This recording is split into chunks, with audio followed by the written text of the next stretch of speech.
Subscribe करें और bell दबाएं ताकि कोई खबर रह न जाए।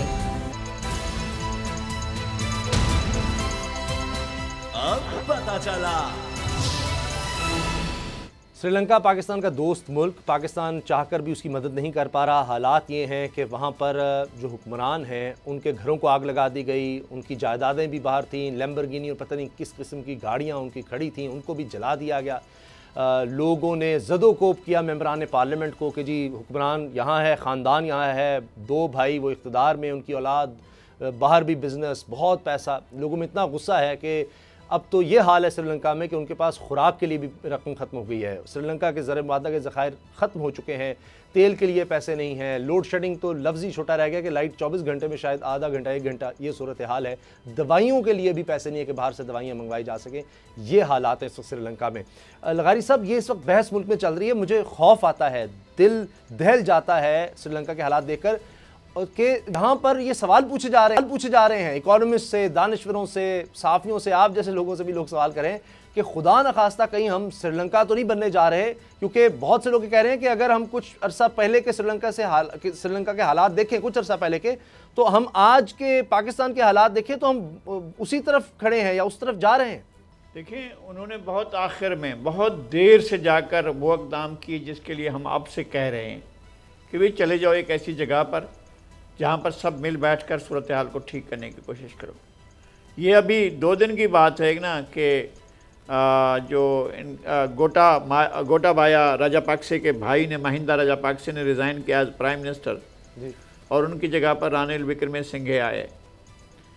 तो अब जब वो आए हैं तो सूरत हाल तो संभल रही है। आपने खुद बताया है पेट्रोल ख़रीदने के पैसे नहीं हैं, नहीं, अदायगियों का बहरान पैदा हो गया है कि वो कर्ज़े अदा नहीं कर सकते, कर्ज़ों में सूद भी नहीं अदा कर सकते। बिजली की फराहमी रुक गई है, बिजली नहीं फराहम की जा रही है और दवाएं नहीं मिल रही हैं। ग़िज़ा का बहरान पैदा हो गया है, गैस का बहरान पैदा हो गया है। इंडिया, चाइना और जापान के जो कर्ज़े हैं, उनकी जितने कर्ज़े हैं उनकी सूद भी अदा नहीं कर पा रहे हैं। कर्ज़ों की रिस्ट्रक्चरिंग नहीं हो रही है।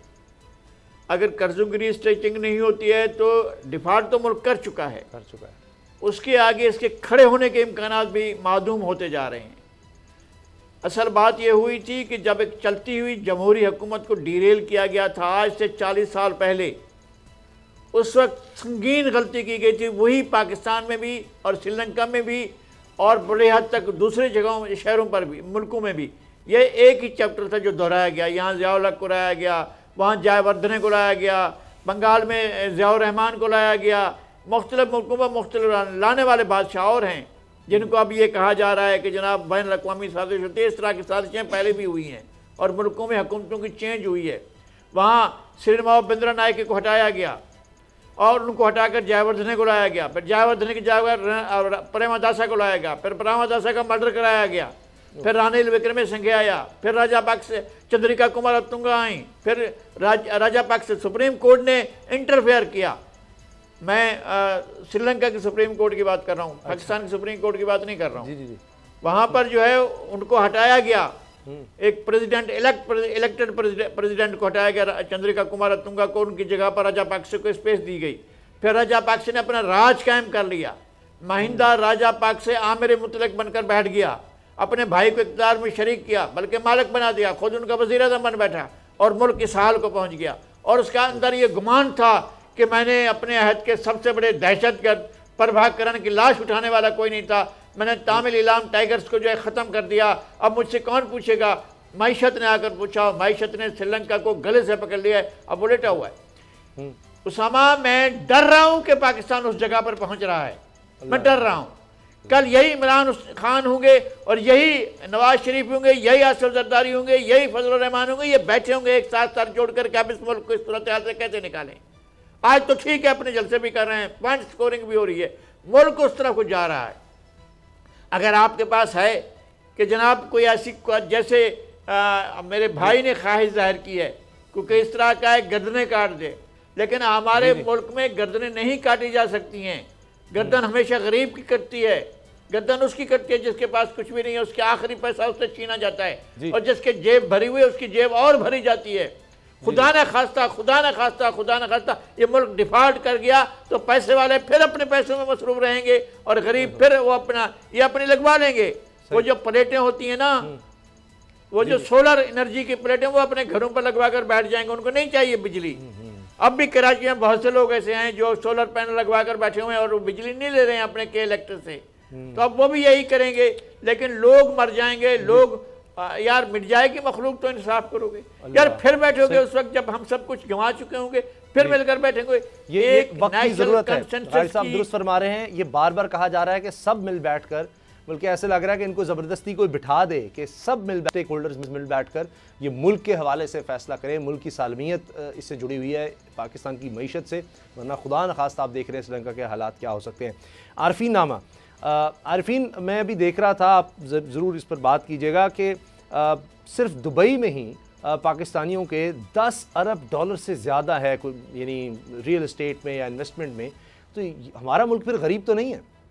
हमारे मुल्क से ज़्यादा अमीर मुल्क तो मैंने तो नहीं देखा। आपकी बात को सेकंड करता हूँ। हमारे मुल्क में जितना पैसा है उसकी तरफ अभी निशानदेही की है नज़ीर लगारी साहब ने। मेरा मौजू है मिट जाएगी मखलूक तो इंसाफ करोगे।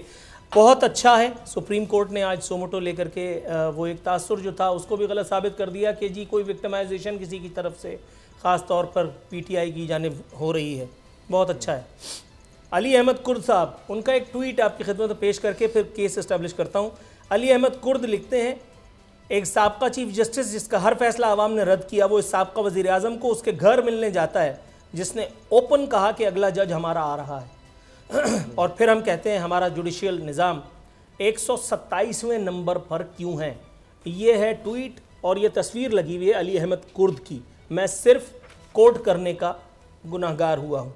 अच्छा है कि ये आपने जो केसेस उठाए हैं, आपने नैब को इंस्ट्रक्शंस दी हैं, ईसीएल पे किन लोगों का नाम हटाया जा रहा है, क्यों कर हटाया जा रहा है, ये भी किया आपने।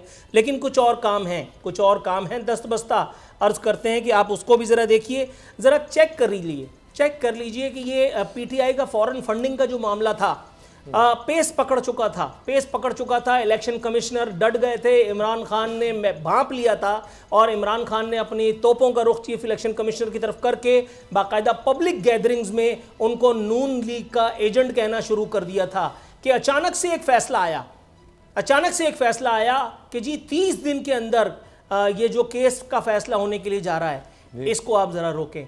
और आज जिधर से ये फैसला आया था, ये उसी इदारे का मैं नाम नहीं लेता, उसी आज़ाद इदारे का एक बयान मेरे सामने है, एक ऑब्जर्वेशन है। PTI foreign funding case, election commission को काम करने से नहीं रोका। खुदाए वाहिद की इज्जत और आबरू की कसम, आप पिछला वाला हुक्मनामा पढ़ लें और आप ये खबर पढ़ लें, आप लरस जाएंगे कि किया क्या जा रहा है और दिखाया क्या जा रहा है। आगे बढ़ते हैं। अब जरा बात सनसनीखेज मरहले में दाखिल हो रही है।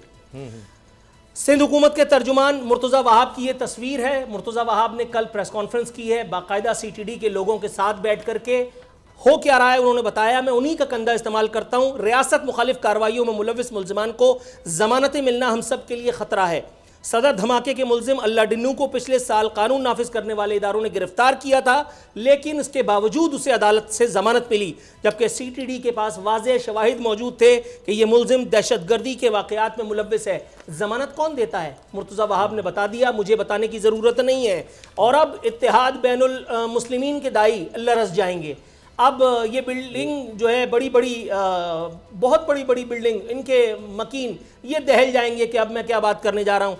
लिखा है सीटीडी ओहदेदार ये बता रहे हैं कि सदर बम धमाके में मुलव्विस दहशतगर्द को ईरान से हिदायत मिल रही थी। कहाँ से? ईरान से। इत्तेहाद बैनुल मुस्लिमीन के दाई ज़रा बैठ जाएं। इत्तेहाद बैनुल मुस्लिमीन वालों को अपना चूरन बेचने का एक और मौका मैं फराहम कर रहा हूँ। ईरान से हिदायत मिल रही थी। कुलभूषण को लेकर के आए कहाँ से? ईरान से। उज़ैर बलोच को कहाँ से लेकर के आए थे? ईरान से। ये तीसरा तमगा आपको मिलने के लिए जा रहा है। सीटीडी वाले बता रहे हैं, बैरिस्टर मुर्तज़ा वहाब के साथ बैठ करके प्रेस कॉन्फ्रेंस हुई है। डीआईजी सैयद खुर्रम बता रहे हैं अल्लाह डिन्नू रहमून उमर कोट का रिहायशी था जो आईडीज बम बनाने का माहिर था। सिंध के मुख्तलिफ इलाकों में यह बम धमाकों में मुलव्विस रहा। सिंध में रेल ट्रैक्स पर हमलों में मुलव्विस था। इसने ईरान में अपने सरबराहान से तरबियत हासिल की और हालिया धमाकों के लिए इससे 2 लाख रुपए की रकम भी मौसूल हुई। फुटेज मौजूद है कि जिसमें वीडियो में दहशतगर्द को ईरान से हुक्म मौसूल होते हुए देखा जा सकता है। सैयद खुर्रम, DIG CTD मुर्तज़ा वहाब, आरफीन सिद्दीकी कहीं नहीं है। अब देखिए एक और मामला इंसाफ करने का, ये तस्वीर देख लीजिए, पाकिस्तान में अमेरिका को ललकारते ये अल्लामा असद उमर साहब, इनका बयान सुनिए। कहते हैं फैसला करने वाले कान खोलकर सुन लें। फैसला करने वाले, असद उमर कह रहे हैं, मैं सिर्फ दोहरा रहा हूं, फैसला करने वाले कान खोलकर सुन लें, तारीख कभी माफ नहीं करती, फैसलों का वक्त आ गया है। भाई इनकी मर्जी का फैसला बना करके दे दे, मेरे ख्याल है इनको बहुत जल्दी है, इनको बहुत जल्दी है। इनके पास वकीलों की फीस भी है, क्योंकि अभी हुकूमत में भी गए, कहीं पैसे खर्च हो गए तो फिर मुकदमा करने वाले भी पछताएंगे। आप सुनिए जुबान क्या इस्तेमाल कर रहे हैं, कह रहे हैं अगर इमरान खान को कुछ होता है तो फिर पाकिस्तान में कोई भी हालात को काबू में नहीं रख सकेगा, तो फिर आसिफ अली जरदारी बुरा था। जिंदगी का सबसे बड़ा खुमियाजा, सबसे बड़ा नुकसान उठाने के बाद उसने अगर पाकिस्तान खप्पे कहा तो असद उमर उससे बेहतर क्यों कर हुए। मुझे अगर थोड़ा सा वक्त दें, थोड़ा सा वक्त, 2 बातें और करके खत्म करता हूं। ठीक, नूर आरफी मैं माजरत चाहता हूँ, टाइम खत्म हो गया, लेकिन ये बात आपने बिल्कुल सही कही कि हमारा जो निज़ाम है उसको देखने की ज़रूरत है। इसमें सिर्फ ये नहीं कि हम किसी एक को ज़िम्मेदार ठहरा रहे हैं, लेकिन इसमें प्रोसिक्यूशन को भी देखना चाहिए कि एविडेंस किस तरह से लाया जाता है, क्या किया जाता है।